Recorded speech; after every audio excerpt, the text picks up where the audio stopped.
সকলে মিলে ঐক্যবদ্ধ হয়েছি।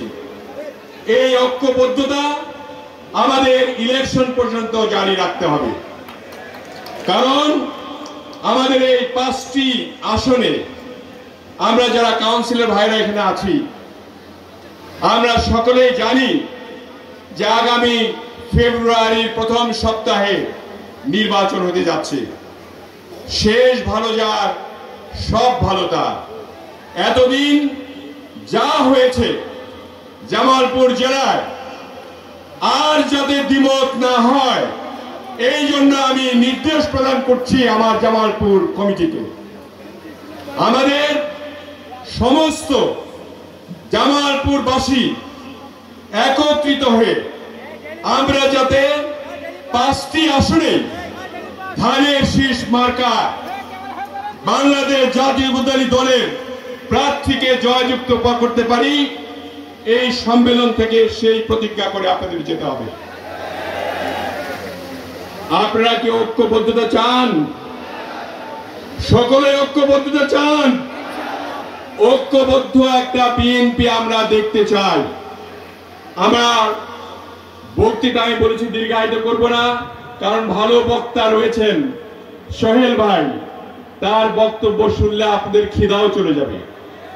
কাজেই আমি আপনাদের অনুরোধ করতে চাই যে কোনো ধরনের যে কোনো উপজেলায় বা পৌরসভায় যদি কোনো কোন্দল থাকে, আল্লাহর হস্তে দয়া করে আপনারা এটা নিরসন করে আগামী নির্বাচনের জন্য প্রস্তুতি নিন, এবং নির্বাচন হলে বিএনপি ইনশাআল্লাহ ক্ষমতায় আসবে এবং বিএনপি নেতৃত্ব দিবে আমাদের ভারপ্রাপ্ত চেয়ারম্যান জনাব তারেক রহমান।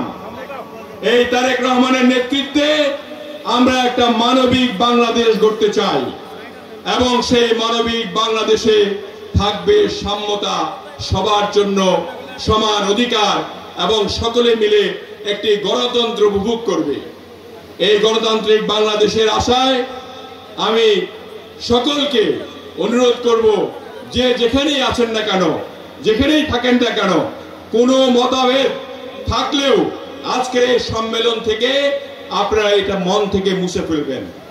আমাদের এখানে আমরা অনেক চেষ্টা করে ইনশাআল্লাহ একত্রীভূত করেছি, এবং মামুন সাহেব সুন্দর বর্ণনা দিয়েছেন। এই মামুন সাহেবের বর্ণনায় আপনারা সবই বুঝতে পেরেছেন। আমাদের ভারপ্রাপ্ত চেয়ারম্যান চায় জামালপুর একটা ঐক্যবদ্ধ বিএনপি, এতে করে যাতে কোনো রকমের আর ফাটল না থাকে। এখানে ক্ষুদ্র স্বার্থের জন্য কেউ কাজ করলে তার বিরুদ্ধে তিনি ব্যবস্থা গ্রহণ করবেন, এই বলে তিনি হুঁশিয়ারিও করেছেন। কাজেই আমরা ঐক্যবদ্ধ থাকি, ঐক্যবদ্ধ আছি ইনশাআল্লাহ। আজকে থেকে আমরা মনে করি যে শামীম তালুকদার এবং মামুন আবারও আজকে নির্বাচিত হবে প্রেসিডেন্ট এবং সেক্রেটারি হিসেবে।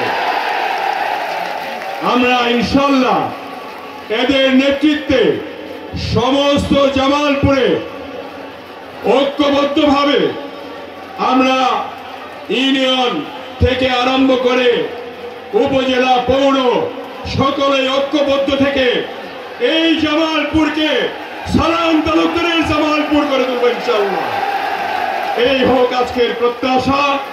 আমাদের সকলের জন্য রইল অনেক ভালোবাসা, আমাদের জামালপুরবাসীর জন্য ভালোবাসা, এবং যারা আজকে এখানে উপস্থিত হয়েছেন সালাম তালুকদার সাহেবের তনয়া সহ আমাদের অন্যান্য নেতৃবৃন্দ সহিন্দুকে আমি সালাম জানিয়ে আমার বক্তব্য শেষ করলাম।